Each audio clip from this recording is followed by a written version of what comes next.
Welcome to the Pitch Track Chronicles podcast. I am Tats. I am here with Rob. Donald will be joining us shortly again. And one of the things that's been a big talking point, we'll start with the big elephant in the room that's been going on in the baseball universe, and that is Juan Soto. There's a big debate whether they should sell the farm for him, whether they should just say no, thanks, but no thanks. And it has been leaked out that there are a handful of teams that have reached out to the Nationals of what type of package it would take to get Juan Soto, and it's going to be a very, very hefty package. It's you're talking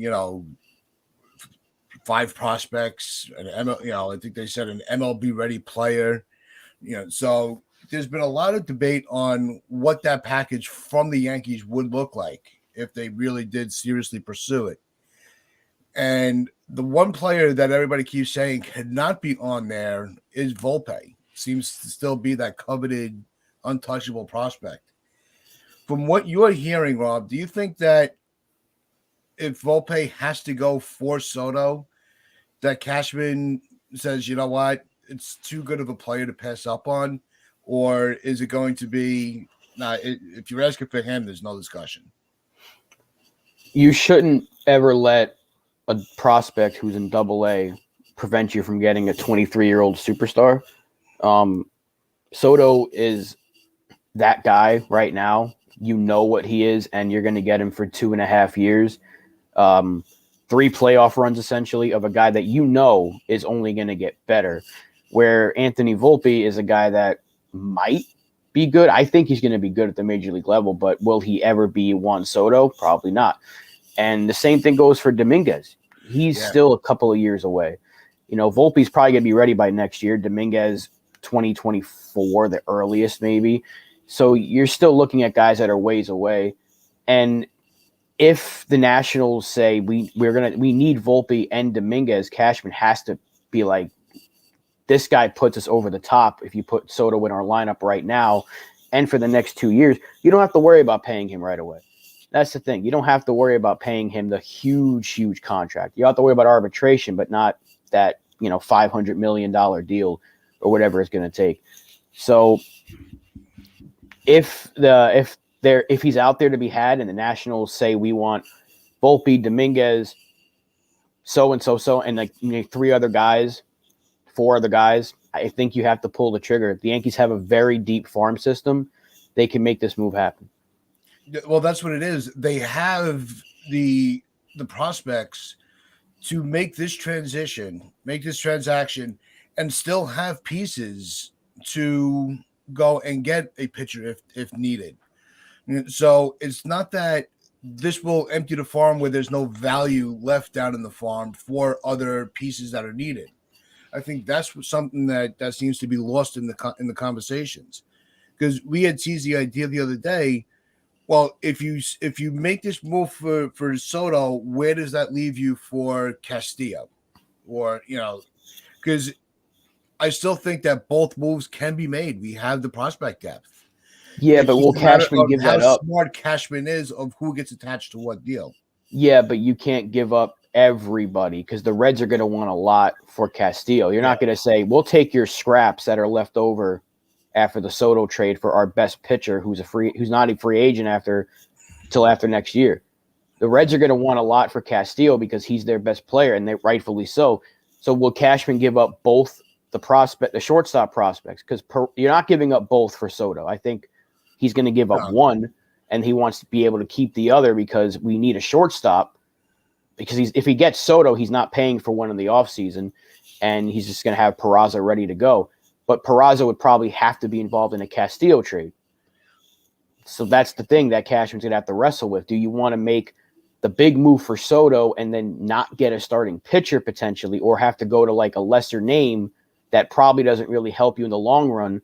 There are options out there, maybe if like a Gallo for Blake Snell swap or something like that, if the Padres want to dump his contract. But there's options out there, but Castillo is like that sure thing that's on the market that helps this rotation now, where I'm going to be honest, as much as I would take Juan Soto on this team, and I would give up the farm for him, I don't think the Yankees have to make the move to put them over the top. They'll be just fine if they went and got Benintendi or Happ in the outfield for the rest of the season, and then next year if they had Happ, and they'll be just fine. Yeah, I think what's being lost with Soto, and it's the same argument that I used this offseason when it was Freeman over Rizzo, or the other way around, Rizzo over Freeman, was that World Series win. He's already got that trophy. So he's already proven, and he had a very good postseason, Soto. So you have somebody that already, as young as he is, he's only 23 years old. He's already got a World Series championship. He wants to play on a competitive team. So that's that caliber player, because what's the one thing that the Yankees have been missing in these postseason runs? The bat that can give them the clutch hit. Depth in the lineup, past the fourth spot. If your top 4 or 5 hitters are getting on base and you have nobody behind them, Soto just kind of extends the danger in the lineup. So now, you're going to have you can have somebody like Torres in a 7-hole, where now that's somebody at the bottom of your lineup that can get you a clutch hit, that can make contact. So I think that's the value of Soto coming into the Yankees. If Soto comes over, wins you the World Series, even if it's just this year, and say next year, because of some other holes that, for argument's sake, the Yankees really don't make it deep into the playoffs. They'll make the playoffs with their roster. Was the World Series, was selling the farm worth a World Series? I think it is. Oh, it is every single time. Look at the Red Sox. They traded everything for Chris Sale and got a championship out of it. So, I mean, afterwards, he hasn't been pitching. He's been hurt, unfortunately, but they'll always be able to say, we went for it and we got it. So back to what we were saying earlier, they do have the prospects to go and get Castillo and Soto. It's just a matter of, does Cashman want to do it? We as fans can say all day, yeah, do it. Absolutely, give up the farm. But the way the Yankees have operated over the last, not even 10 years, but close to a decade now, the way they've operated with the farm system and rebuilding it up, I don't think Cashman wants to do that. There is a lot of major league ready talent in the farm system right now, but none of them are Castillo, right? You don't know Waldichuk or Wesneski. They're not Castillo. Yeah. None of these bats are Juan Soto. So it's you have to really think about that. What would the Reds want for Castillo? A lot. What would the Nationals want for Soto? A lot. Are the Yankees going to give up close to like 15 players for these two guys? I don't think it's going to happen. So the dream is that it does happen, but realistically, we're probably not getting both. I don't even think Washington trades Soto, because I don't think there's a team out there that's going to give them what they want that's going to equal that value yet. In the offseason, maybe. They don't have to trade him yet. They can trade him when he's a free agent. Yeah, that was my next question, is what are the possibility? What's even the probability that he gets traded as quick as the deadline, and not in the offseason, where teams may have more time to evaluate where their team is? So I think what Cashman needs to do is just be very careful of, if he's going to seriously make a push for Castillo in a trade, that he keeps enough high leverage guys in his back pocket, so when they're ready to move on Soto, Cashman can still be in the front of those conversations. Yeah, for sure. I think right now, again, I can't stress it enough. If you're giving me the option to go get Juan Soto, I'm saying yes. I just don't think it's happening in the real baseball world. Like Brian Cashman runs the Yankees, it's not happening. So I think right now you have to pivot. The pitcher is very important. We need another pitcher. We need a sure thing in this rotation after Garrett Cole, because we don't really have it right now. And there are still good outfielders on the market that you can get that they're not equal to Juan Soto, but they're still really good. and they still lengthen this lineup. So they'll be just fine if they get Castillo and Happ or Castillo and Benintendi or even Laureano from Oakland. They'll be just fine if they make those moves. It's just that Juan Soto is a superstar that can be had. Will he get traded? I don't know. We'll see. But it's a dream scenario. It's certainly fun to discuss. Yeah, no, definitely. Donald, you're still muted. No, I was listening. I was just... So, give us your take on the situation. For Castillo, lost 2 out of our top 5 prospects. Are you talking at minimum?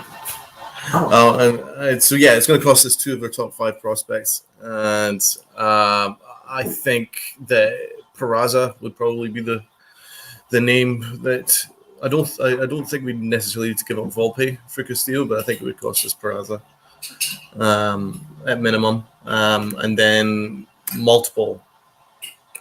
I think the Reds will be motivated. They need outfielders, so I think Andujar.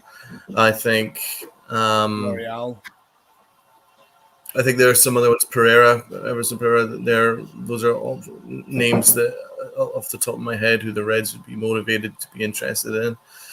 They need outfield help. They need major league ready players. They want a big package for Castillo, and there'll be a lot of teams that will be interested because these will be a lot of teams that are competing for a pennant spot.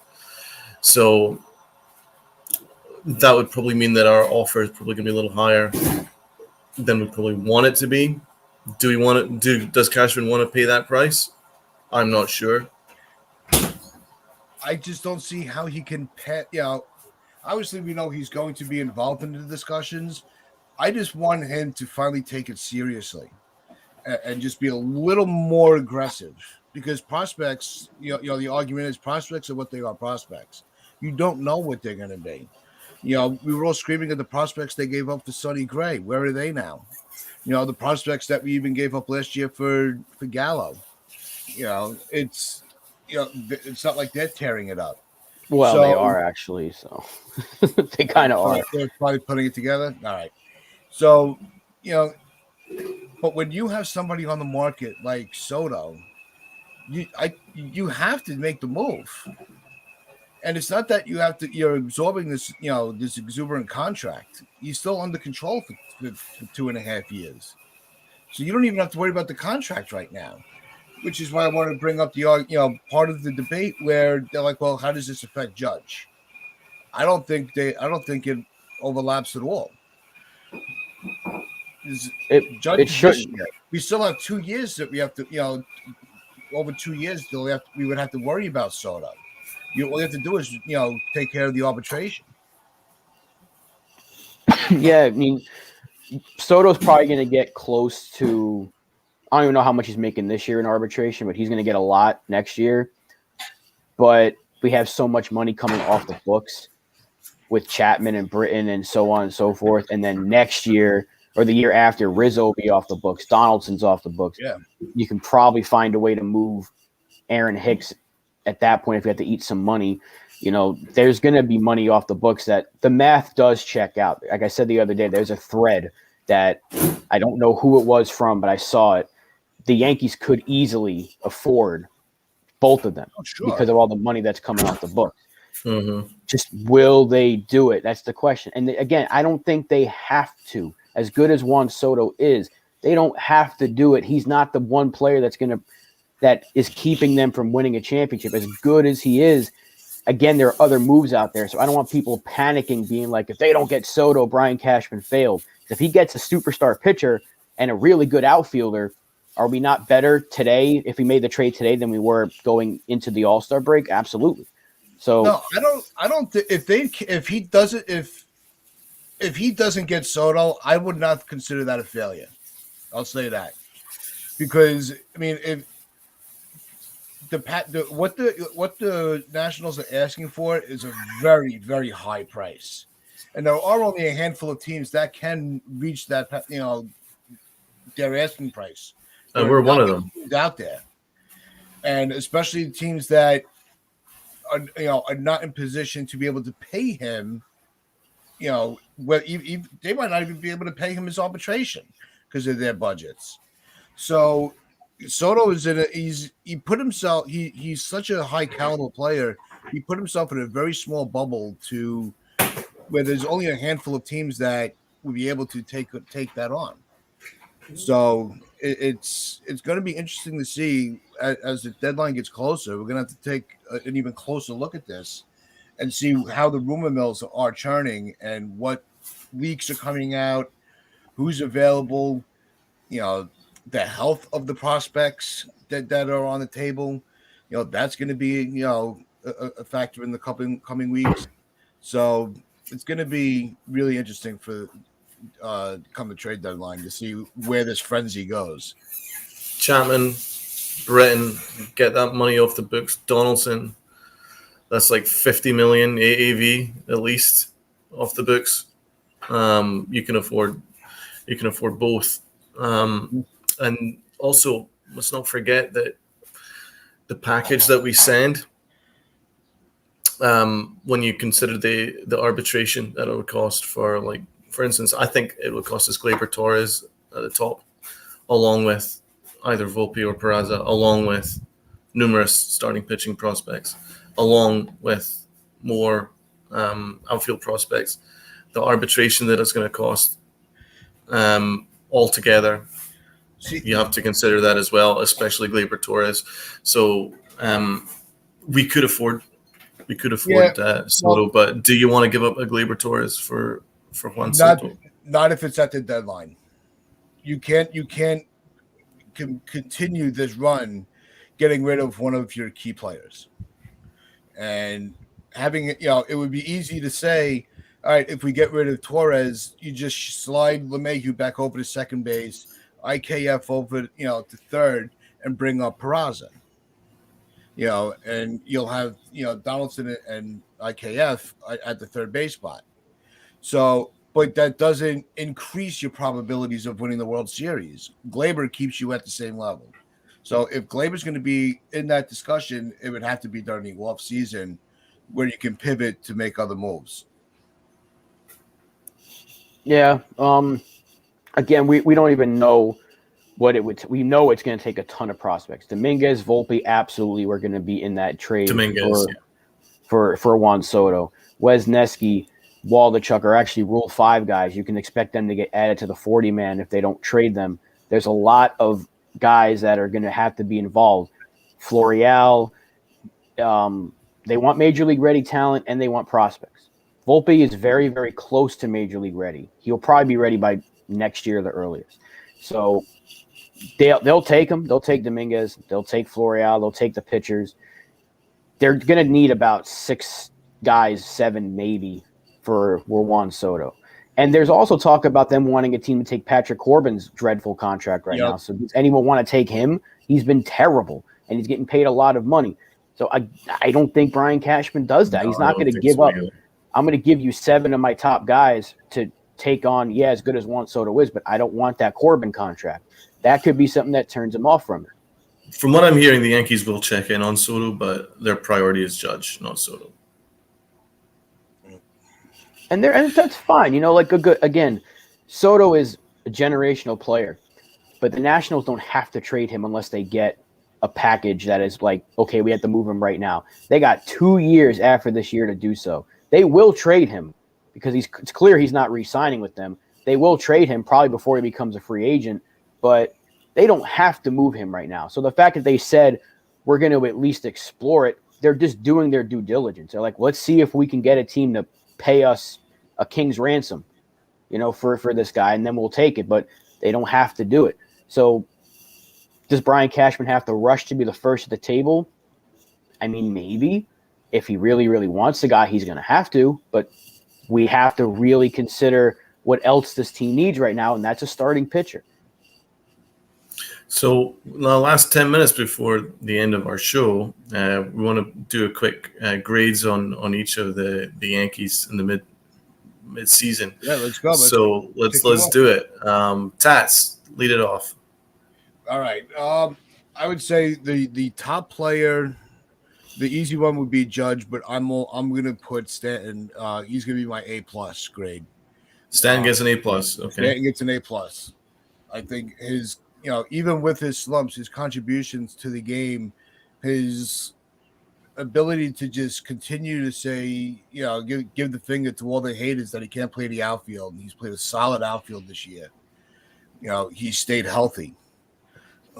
He's got so the he's power an A number. plus. Let's run it through. Because we don't have much time. So Stanton A plus, right? Judge. Yeah. Judge A plus. When you're being considered the MVP, that's an automatic A plus. Glaber. A. I give him an A. Okay, lots of A's here. Okay, Rizzo. Rizzo, I would give a B plus. I want to see him really, come out of the end of the slump. It seems like he was coming out of it, but if he had continued the consistency from the first month, it'd be in the A. IKF. A C plus, and the plus is because of his base running. Okay, IKF.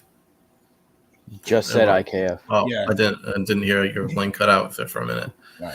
All right, Donaldson. I give him a B minus. I think the glove has been a little better than expected, but the bat was just, Rob, you better drink that, man. I don't know what that is about. Okay. Hicks.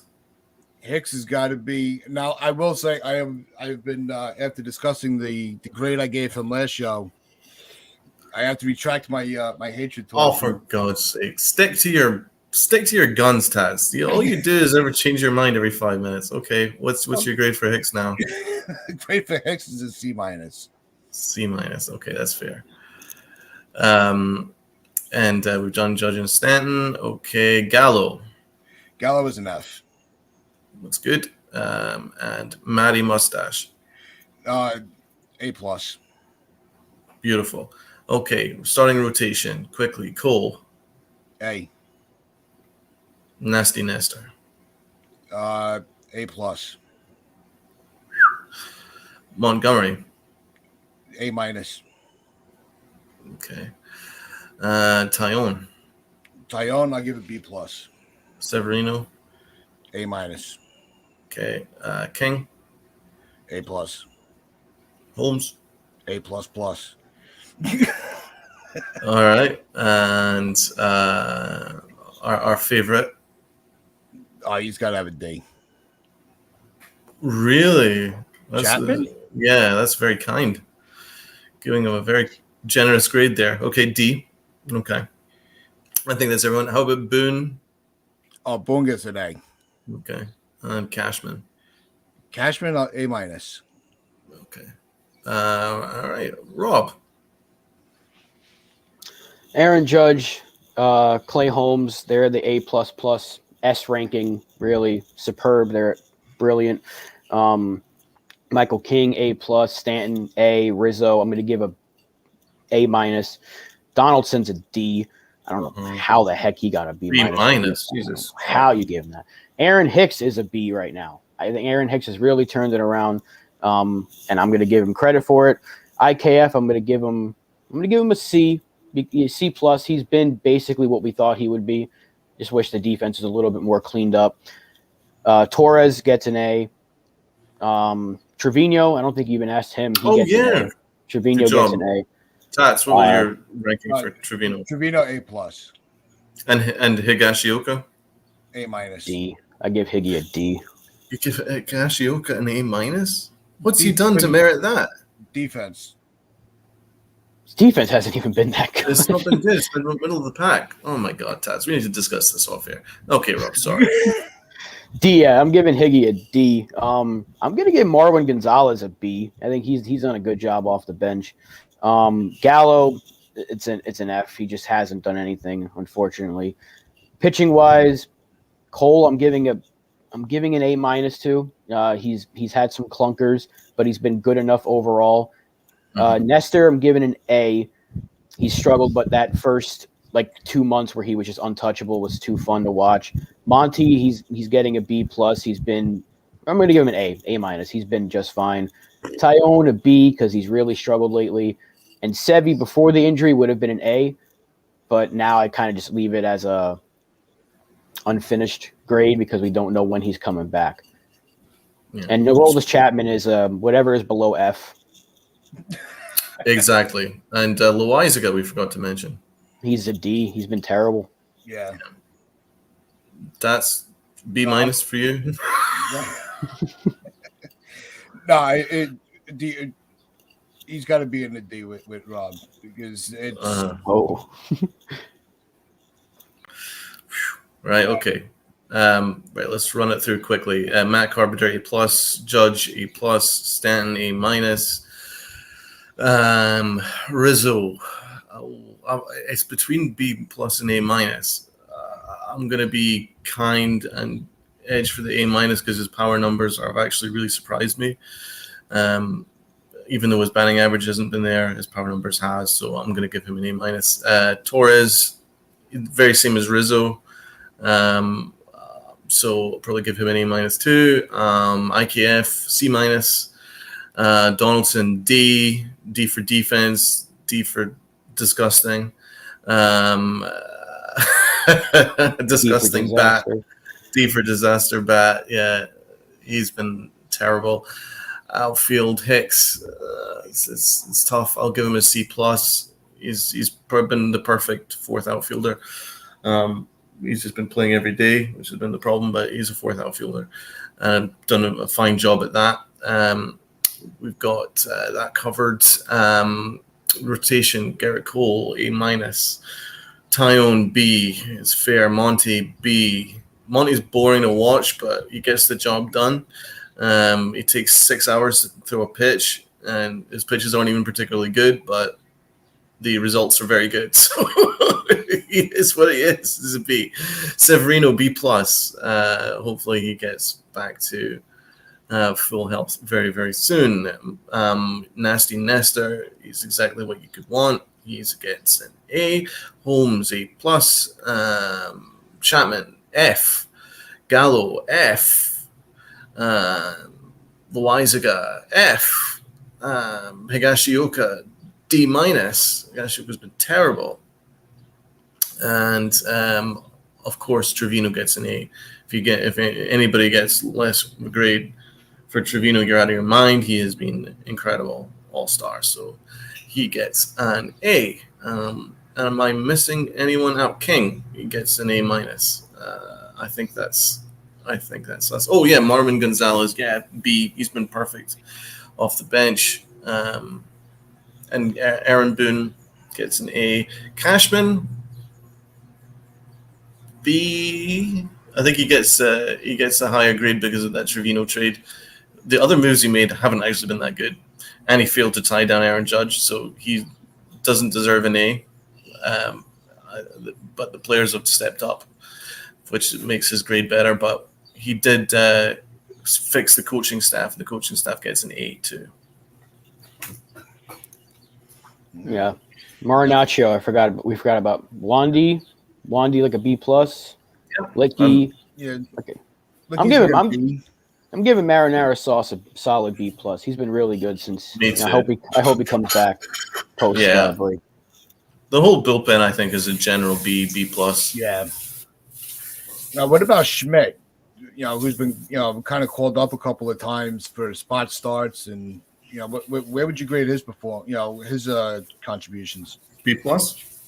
Yeah, him and JP Sears are kind of like the same. Sears is another Schmidt one. was almost exclusively out of the bullpen until he made that one start. Sears has come up for like 3 separate occasions and done really well in that spot start and out of the bullpen. So there's a couple of guys that fall into that category of like haven't played enough, but their contributions can't go unnoticed. Mm-hmm.